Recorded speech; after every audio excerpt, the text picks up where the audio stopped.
I do want to take a second to especially recognize one man in particular for his years of public service to our great state. Please join me in thanking the legend passing me the baton, my very good friend, Secretary of State Jesse White.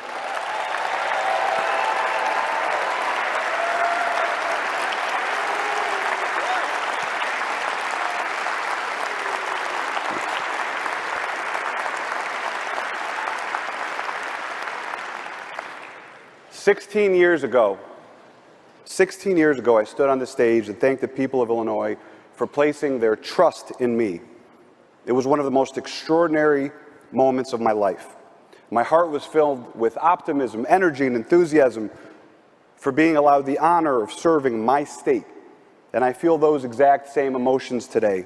But I feel another emotion today, one that comes from the experience of having served the people of Illinois. Responsibility. The people of Illinois have placed an enormous amount of trust in me, in all of us. You trust us to help realize your greatest hopes, and you trust us to keep some of your greatest fears from coming to pass. Today, more than ever, I appreciate the awesome responsibility of being the steward of your trust, especially now when so many people have been disheartened and have lost faith in the politics of our time. After all, think of what has happened to our nation since I last served 12 years ago. A violent and deadly insurrection on our capital. A failure to keep our children safe in their classrooms and our streets from gun violence. A dangerous turning back of the clock on a woman's right to choose. An inability to put a dent in the most pressing issue of our time, climate change. And a dangerous assault on voting rights and the emergence of the once unimaginable concept that individuals don't have to accept the results of an election if they disagree with them. Together, today, we gather to honor the sacred results of a democratic process whereby government is chosen by the governed. Not since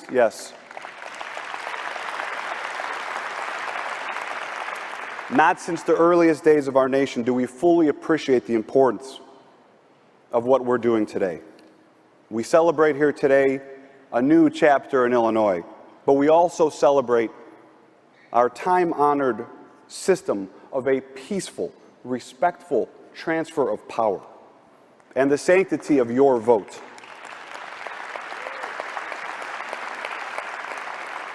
We must protect these rights at all costs, and we must commit to doing better. We must do better for the working men and women of Illinois who, like the incredible Heartmarks workers I met in 2009, are not looking for handouts, but just the opportunity for work and a chance to build a better life for themselves and their families. We have to do better for the children of Illinois who deserve our help in making up for all that was lost during the challenging days of the COVID crisis. We must do better for those who are seeking the promise of America for themselves and their families. We must do better, and I believe that we can do better. That is why I ran for public office once again after all these years. After watching all these developments that have undermined trust in our democracy, I realized that expressing outrage on Twitter and at the ballot box wasn't enough anymore. I remembered the lesson that my parents taught me growing up, that there are two types of people in this world. One that sees a problem and sits back on their couch and complains about it. The other that gets up and does something about it. Well, I'm getting up and doing something about the problems we all face because I want to fight. I want to fight for this state and this country, which I love so very much. And I want to show, thank you. And I want to show my 3 little girls that in life, service to a greater good is something, I cry whenever I talk about my kids. So. Service to a greater good is something that everyone must strive for, but especially to those who much has been given. And as I stand here and speak about the American dream, I think about my parents, my family. They have given me everything, especially my dad, who I know is watching from above. They came to this country as immigrants, and when they came here, they had nothing. Nothing but their hopes and their aspirations. Together, they struggled and made countless sacrifices for their 3 boys, but they built a life, a successful business, they raised children who have achieved beyond their wildest imagination, and they lived, truly lived the American dream. I am so proud of my parents. I am so proud of my family. I am here because of them. A loud round of applause.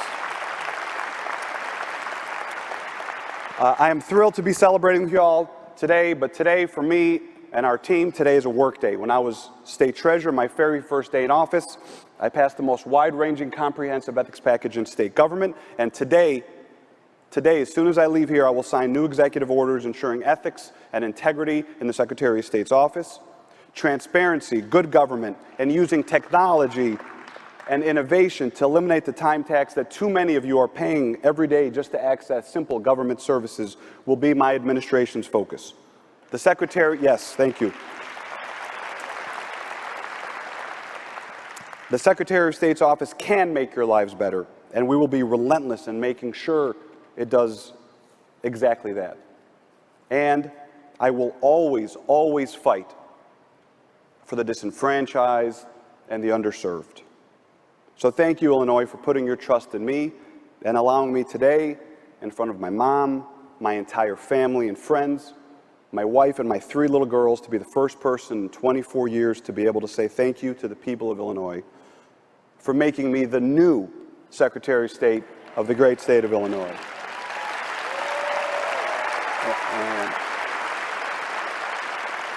And as I promised you 16 years ago, when I was a 30-year-old kid up on this stage, I will always fight for you, and I will never, ever let you down. God bless you, God bless the United States of America, and God bless the people of Illinois. Thank you so much. Thanks for watching, and if you haven't already, please consider subscribing to our channel. And while you're at it, please leave us a comment. Thank you for watching.